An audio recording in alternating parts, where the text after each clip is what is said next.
Tonight, updates from the Middle East, changes in the sports world, and a week of golf you won't want to miss. All that and more, this is Clemson News Now.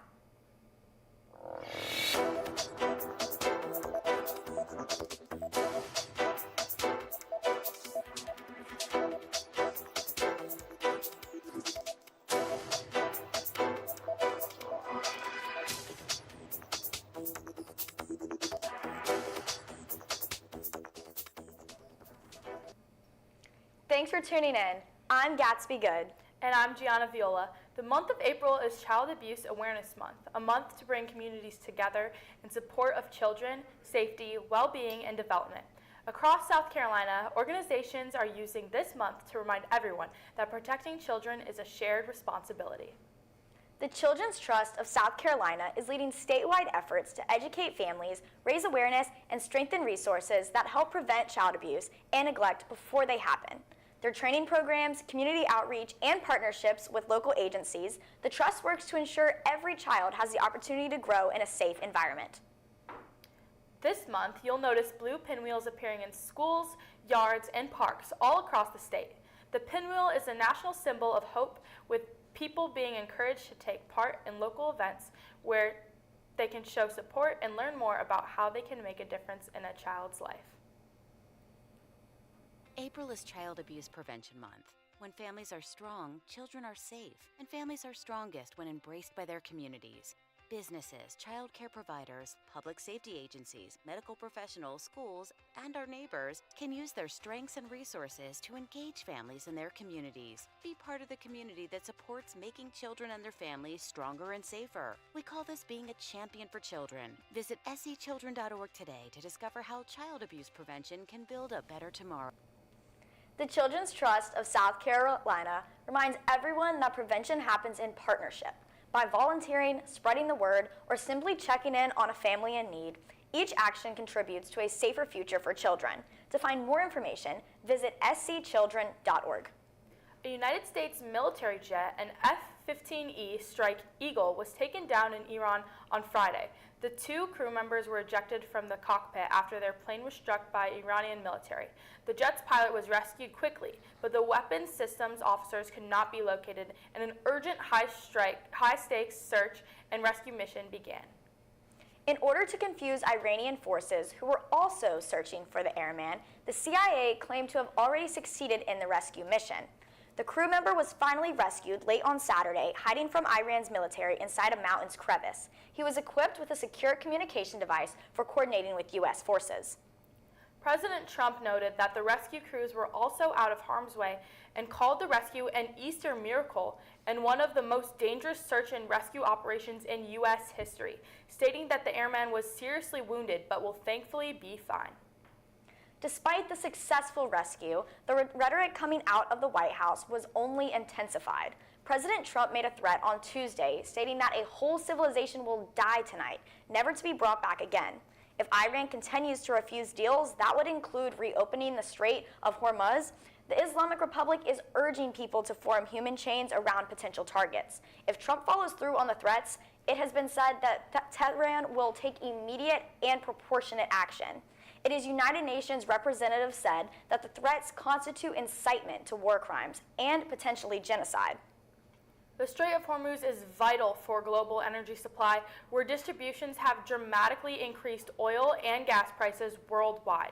It is a critical energy choke point and carries around 20 million barrels of oil every day and 1/5 of the world's liquefied natural gas. It also carries many refined fuels, including jet fuel. We now know that President Trump did not follow through on the threats Tuesday night, and it is important to note that he has made multiple threats with deadlines attached only to continuously extend them. On March 21st, the president made a post stating that if Iran did not open the strait within 48 hours from this exact point in time, the United States will obliterate their power plants. On March 26th, he extended the deadline to April 6th. On Tuesday night, 90 minutes before the 8 p.m. deadline, Trump announced a 2-week ceasefire with Iran. While the world watches the deadlines in the Middle East, back here at home, the Tigers are hitting a deadline of their own as they gear up for the rounding of the spring season. Reporter Ann Withers has more. Thanks, Gianna. Well, Tigers, if you thought that just because the school year is done in just about 3 weeks that the action is coming to a close, I have some bad news for you. You thought wrong. Baseball made a cross-country trip last weekend for some ACC action against the Stanford Cardinal. It was a hot start for the Tigers with a 9-3 win on Friday night, thanks to a terrific performance on the mound from junior right-handed pitcher Aiden Kanak. Kanak went 5 innings while only allowing 3 runs, and then D2 Catawba transfer Hayden Simmerman came in to relieve him and shut down the Cardinal for the final 4 innings. In Game 2 on Saturday, the Tigers held a 4-1 lead going to the bottom of the 8th inning as they were closing in on their first ACC Series victory. Instead, the bottom half of the inning saw 3 different relievers on the mound, and second baseman J.J. Morgan gave the Cardinal the 5-4 advantage thanks to a 2 RBI single. Then, in the top of the 9th, with a runner 90 feet from tying the game, it was a strikeout and a flyout that gave the Cardinal the series tie. So, Game 3 was Sunday with huge stakes, and after the Tigers trailed 2-0 through 3 innings, they responded with 2+ runs in 4 of the next 5 innings, taking down Stanford and securing that elusive first series win in conference play. All eyes now shift to the Doug's Kingsmore Stadium this weekend for the showdown with the North Carolina Tar Heels. The number 6 team in the nation travels to Tiger Town on an action-packed weekend that features Masters-themed events all weekend long and a special concert featuring headliner Jake Owens, an ACM award-winning country music star.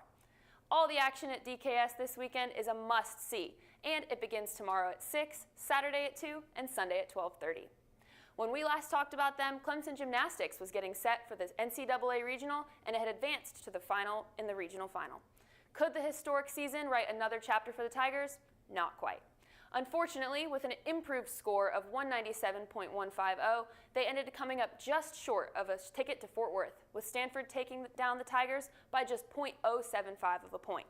A historic season ends in heartbreak, and now they look ahead to next year to continue what the program has been doing since day one, getting one day better. Senior Day for women's lacrosse is Saturday at Conklin Field at noon, and it features a highly anticipated matchup against the 17 Blue Devils. The 11 Tigers have made a painful history against the Blue Devils, but look to flip the script on their home field Saturday.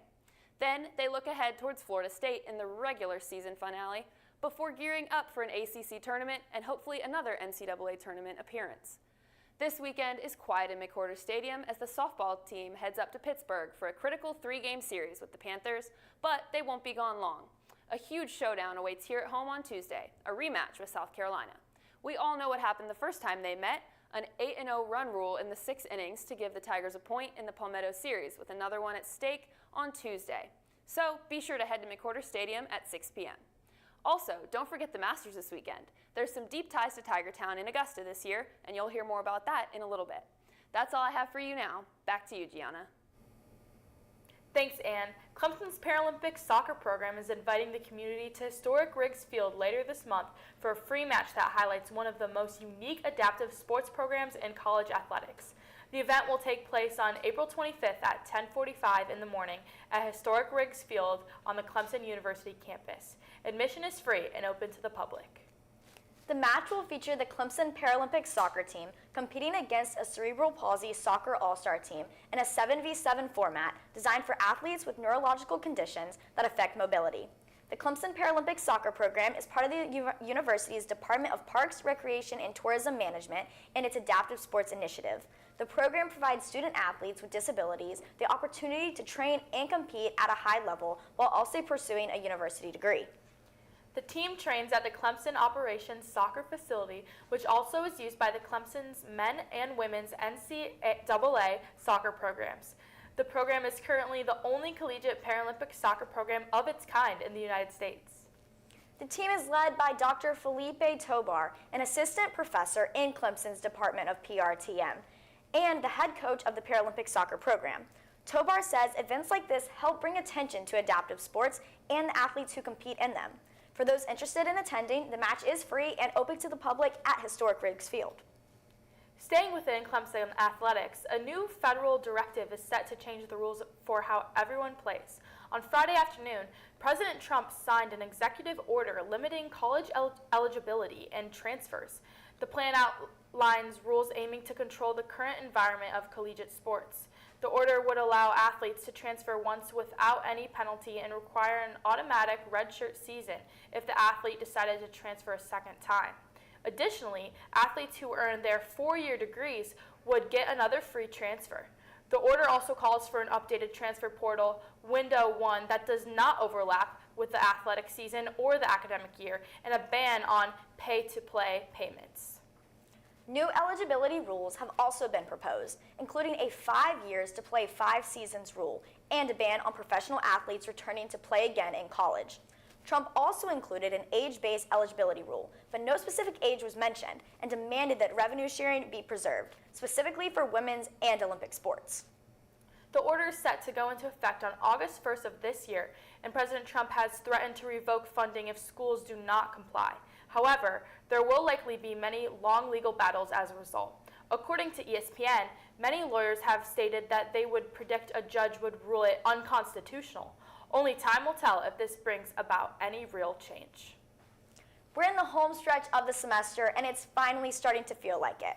Reporter Kalani Adolfo has all you need to know about the upcoming forecast. Kalani, what do you have for us? Good evening, Tigers. This week's temperatures have been a bit cooler, around the mid-60s, but if you're ready for some warmer weather, this weekend is looking beautiful. You can expect a high of 81 and sunny with no chance of rain. And if you're looking to get a tan, the UV index will be 8 on both Friday and Saturday, and 9 on Sunday. These nice temperatures are going to continue into next week, looking at a high of 83 with partly sunny weather and a 0% chance of rain. Now, that's all I have for you this week. Back to you. Thanks, Kalani. I am looking to get a tan. But looking to Augusta, one of the most exciting weeks of the year is here. The Masters tournament teed off this morning at Augusta National and is setting the stage for the first major championship of the year and one of the most anticipated events in sports. The 19th Masters tournament begins today and runs through Sunday at Augusta National Golf Club. The event is the first of the 4 major championships in men's professional golf and features one of the smallest and most exclusive fields in the sport. This year, 91 players have received invitations to compete for the green jacket.